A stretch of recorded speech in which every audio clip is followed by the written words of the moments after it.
I'm Jeff Halper. I'm the coordinator of the Israeli Committee Against House Demolitions. That's an organization, one of the Israeli peace and human rights organizations that fights the occupation. But as our particular vehicle of fighting the occupation, we oppose Israel's policy of demolishing Palestinian homes. Israel's demolished about 12,000 Palestinian homes since 1967. And so we oppose that policy, and then through that, all of Israeli occupation policies on the ground. Okay, so what do you think that on the short or even long term could be a solution for the Palestinian and Israeli conflict? I mean, there is the solution of two states with the frontiers of 68, or only one Palestinian state? Well, the conflict is, there's two people that claim the same land. So there's been different ideas of how to go about it. The Israelis really look at the whole country, from the Mediterranean to the Jordan River, as theirs.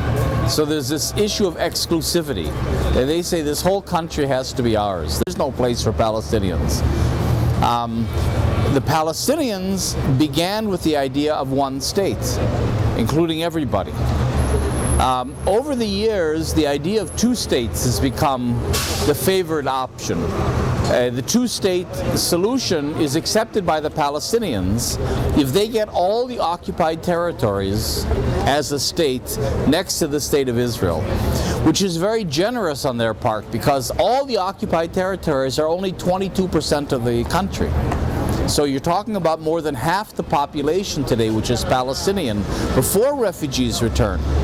Let's say we'll make peace with Israel for 22% of the country, and Israel can keep 78%.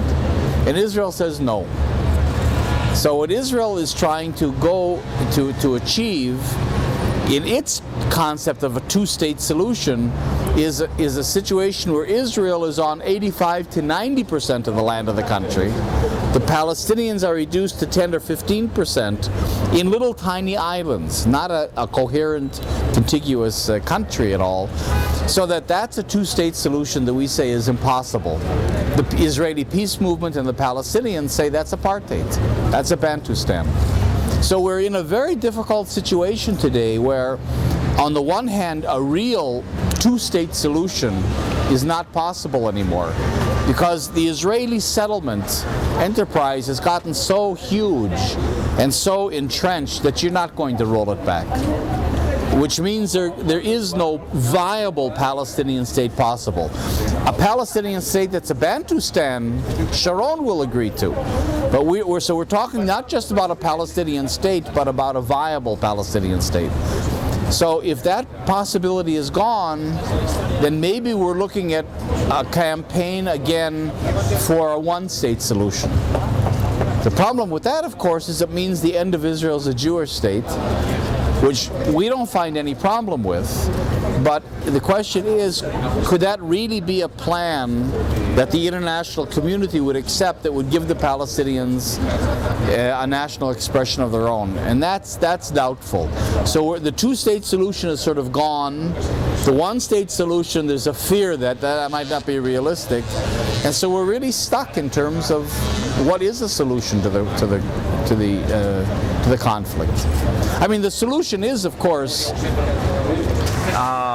recognition of Palestinian rights of self-determination. But how exactly that'll be done is something that's hard to say today. Do you think that now, with the rise of the anti-globalization movement, it has increased the solidarity towards Palestinians, and do you think they feel this solidarity? I think so. Look, the words are bad. It's the anti-globalization movement really means the anti-economic globalization, because the whole idea of us being a part of an international civil society is that the Palestinians are not isolated, that they are a part of a global a global reality, which is a good thing from the point of view of them not being alone, but being connected to other peoples around the world. And if the peoples in Europe and other parts of the world can feel that the destiny of the Palestinians is important for their own destiny, that you can't just talk about Europe in isolation from other places, that's a good part of the globalization idea. So we see ourselves as a part, I think both the Palestinians and the Israeli progressive community, we see ourselves as a part of the international civil society.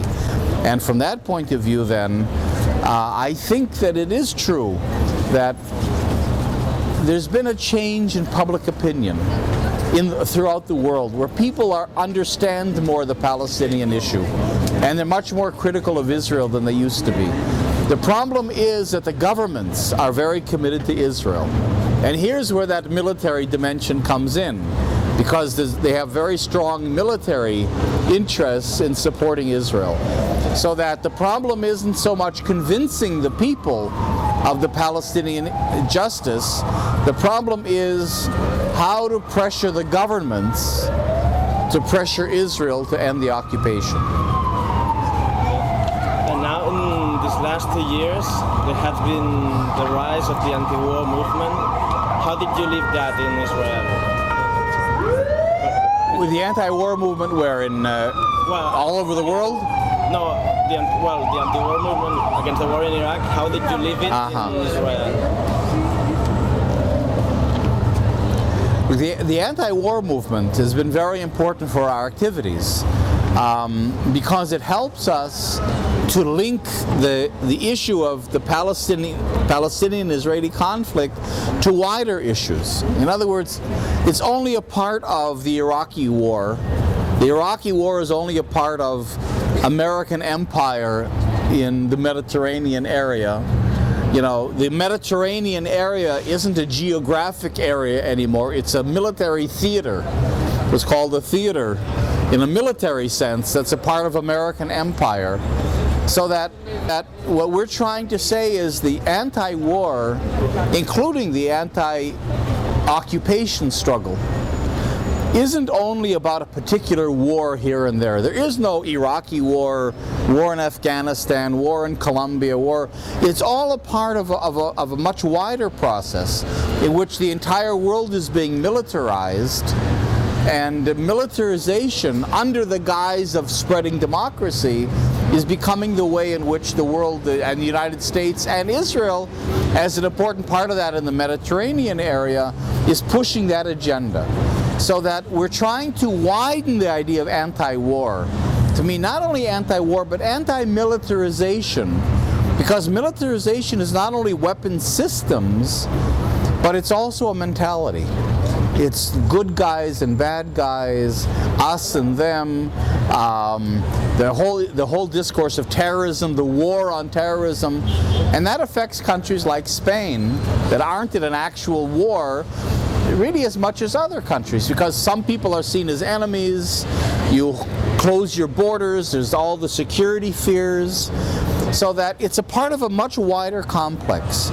So what we would like to do is for people to be anti-war, but also not just wars that are actual hot wars, but the whole military logic and the economy and the philosophy, the paradigm that goes, the ideology that goes together with the military way of looking at the world. So I would say that the social forums and the international civil society, one of our major agendas is to try to replace a militaristic framing of the world, the way the world works, with an alternative that's based on human rights. That's what I was going to ask you now about the social forum. Do you think this is like the beginning of a new, what's it called, civil movement that can fight imperialism, or can maybe defeat it someday? You know, the civil society forums, the social forums, are just in the beginning of their evolution. I think they're very positive and they give a lot of hope. And they also, one second.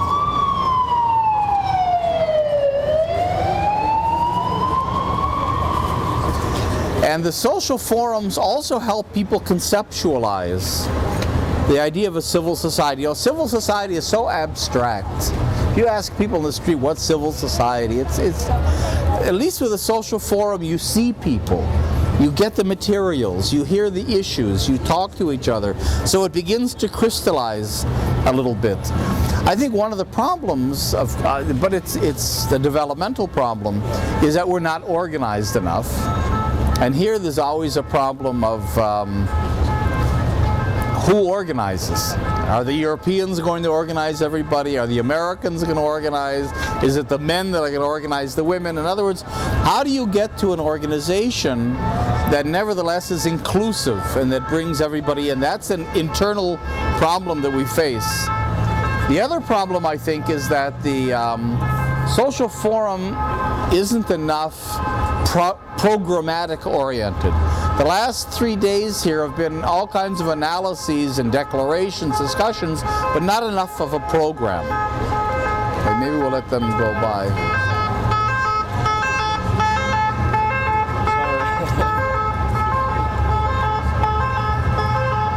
It's a noisy city, Barcelona. Yeah, very much. We were talking about. So I think that that's something we have to work on, is how do we make the social forums a forum for developing campaigns, developing programs of action that are global and not simply a place where everybody gives speeches. That's been the weakness so far, I think. Yeah. Well, this is one of the debates inside the organization of the forum. Should it be just a place to debate? Right. Should it be a place to organize? That's right. I mean, there's a lot of informal networking that goes on, which is very good. Now, in the, I mean, this is the first Mediterranean Social Forum, so it's just starting. For example, all these years in the other social forums, the World Social Forum, European Social Forum, it also wasn't super organized. But in the last European Social Forum in London, they began to have for the first time a plenary session where everybody got together. See, you don't have that here. And then there was a sort of the local organizers and other people got together, and you had, for example, discussions over a few days of should there be a call to action or an appeal from the European Social Forum. And finally that was put together. So the European Social Forum did begin to define a program. And there was what was called an appeal to the peoples of the world on all kinds of issues, including the occupation. So that I think it's happening, but you know, the problem is that there are really so many issues and so many peoples and so many, you know, you want it to be inclusive, and the more, every time you go towards too much organization, you begin to exclude certain people become more dominant, their voices become more dominant. And so I think there's a real search for how do you organize without replicating the same power structures in the end. You know, you don't get a president of the social forums. You know, that goes against the entire idea of what you're trying to work against in how can you make it egalitarian and inclusive and not, you know, so it's a difficult issue that I think over the next few years probably will become better organized, but in ways that reflect the diversity of everybody that's here. Okay, so, well, you were saying that, but what do you think should be or would be great to be the next step for the movement, the global movement? Well, I think, you know, you can't get over-organized. I mean, in a way, it's true that if we're not organized enough, that we just become a bunch of people getting together sometimes. There has to be, but I think the different groups have to develop their campaigns. I think, for example, the social forum could be a place of networking, which is very important, but also it could be a place of training. They could have here, for example, training in the use of media. training in the use of how do you develop campaign, how do you reframe issues. I mean, there's different professional things to empower the social movements that you could have here more. There are initiatives, for example, to have common websites, to have things. I mean, it's starting. That could be done more. I don't think the social forum can become a place where you take decisions and you have a leadership and you go out and do things. I don't think that's its focus. I think it has to empower all the various groups in the different regions, and it can help train them, it can help them network, and that's about as far as it can go. Maybe you can have a plenary session where you have a statement, but even a statement can't include all the issues. So I think in a way it has a very important organizing function, but it can't become a decision-making forum. I think that has to remain at the level of the different groups in the different areas of the world. And now to finish, if there's anything that you would like to say that I haven't asked, there is an idea that you think that it's very important to... Well, just one idea that we're working with is the idea of reframing. You know, you see there's a lot of issues here. Women's issues, health issues, development, militarism, war, occupation, issues of drugs, issues of immigration. I mean, there's a million issues here. And the problem is that there's sometimes so many issues that it gets lost on the public. It's not coherent. And sometimes our language is people don't get it because it sounds radical or it sounds ideological or it's, we're against capitalism and this, and there's a kind of a gap between where the people are, most people. One second. Jeez, it's really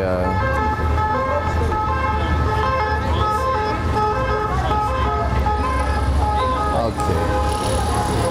There's a gap between where most people are, because most people aren't intellectuals, they're not super political, they haven't been trained in critical thinking in schools, they listen to the media, they read the newspapers, so that there's a real gap between our analysis and what we know and our language, and the sort of the common sense of the public. So I think a reframing, I think we should step back and try to say, look, to articulate the dominant framing. It's based on power, governments, states, realpolitik, militarism, all these, that's what comes through the media. That's what comes through in the parliament. That's what the people hear. I think we have to, and this could be frameworks that social forums could deal with, a place where we all step back and say, let's articulate an alternative framing. What would the world look like? How would it run according to human rights and peace and justice but to take real, not just to have them as ideals, but to really give people an idea that another world is possible. That's the whole idea of the social forum. It's not enough to assert that. We believe it, that's why we're here. But how do you articulate that other world in ways that it's understandable to people and that persuades people? Because, if you really have the idea that there are bad people in the world, like terrorists, so I need an army. In other words, the whole militarization model, the paradigm, makes sense to people. If you're going to present an alternative that's based on peace and human rights, you've got to deal with people that say, well, what about our enemies? What about bad people? What are you going to... You can't just ignore that. And I think that's our next step, is to begin to articulate what exactly another world, a better world, would be and how it would be organized and so on. Okay, thank you very much.